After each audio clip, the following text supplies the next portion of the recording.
नमस्कार, स्वागत है आपका पब्लिक वाणी पर। मेरा नाम है अभिषेक। क्या नीतीश कुमार देश के अगले राष्ट्रपति बन सकते हैं? देश के 16वें राष्ट्रपति रामनाथ कोविंद का कार्यकाल 25 जुलाई 2022 को खत्म हो जाएगा। ऐसे में देश के सर्वोच्च पद की कमान बिहार के सीएम नीतीश कुमार को दिलाने के लिए अभी से रणनीति बननी शुरू हो गई है। कहा जा रहा है कि नीतीश कुमार को राष्ट्रपति बनाने की योजना चुनावी रणनीतिकार प्रशांत किशोर उर्फ पीके की है। पीके ने इसके लिए न सिर्फ नीतीश कुमार के सामने प्रस्ताव रखा है, बल्कि देश के कई नेताओं से उन्होंने नीतीश को राष्ट्रपति बनाने के लिए समर्थन भी मांगना शुरू कर दिया है। कुछ मीडिया रिपोर्ट्स के बाद इस तरह के सवाल राजनीति के गलियारों में उठ खड़े हुए हैं। बताया जा रहा है कि तेलंगाना के सीएम चंद्रशेखर राव ने इसकी कवायद शुरू की है और प्रशांत किशोर को नीतीश कुमार को तैयार करने से लेकर दूसरे दलों से संपर्क साधने के लिए माध्यम बनाया है।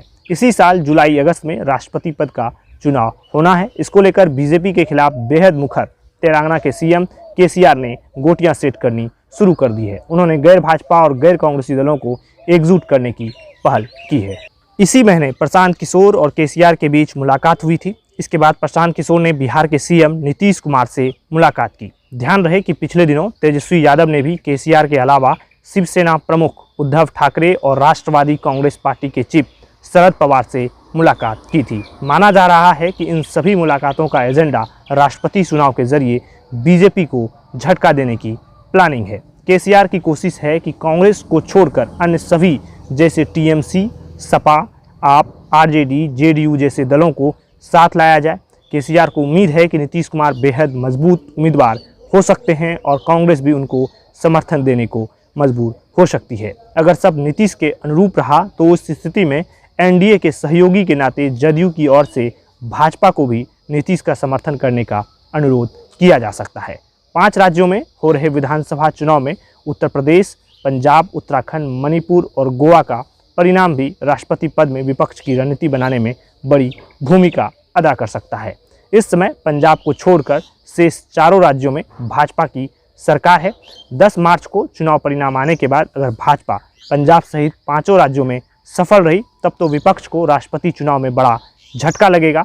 वहीं अगर भाजपा को सफलता नहीं मिली तो विपक्ष खासकर गैर कांग्रेसी दल नीतीश कुमार को राष्ट्रपति पद का उम्मीदवार बनाने को लेकर बड़ी पहल कर सकते हैं। विपक्ष की ओर से नीतीश कुमार को राष्ट्रपति पद का उम्मीदवार बनाए जाने से पहले भी कई बार इस बात को लेकर भी अटकलें लगी थी कि बीजेपी को नीतीश को उपराष्ट्रपति बना सकती है। हालांकि अब नए समीकरणों के उभरने के बाद बिहार की सियासत में भी भूचाल आ सकता है। नीतीश यदि विपक्ष के प्रस्ताव को स्वीकार करते हैं तो बीजेपी से उनका अलगाव तय माना जा रहा है। ऐसे में यदि आरजेडी और जेडीयू साथ आते हैं तो बीजेपी को सत्ता से बाहर जाना पड़ेगा। वहीं बिहार की कमान तेजस्वी के हाथों में जा सकती है।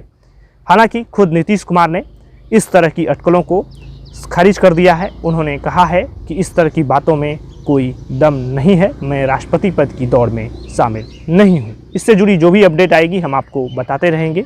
देखते रहिए पब्लिक वाणी और हमारे चैनल को सब्सक्राइब कर दीजिए और बेल आइकन को प्रेस कर दीजिए ताकि आप तक हमारा वीडियो सबसे पहले पहुंचता रहे। आपका बहुत बहुत धन्यवाद।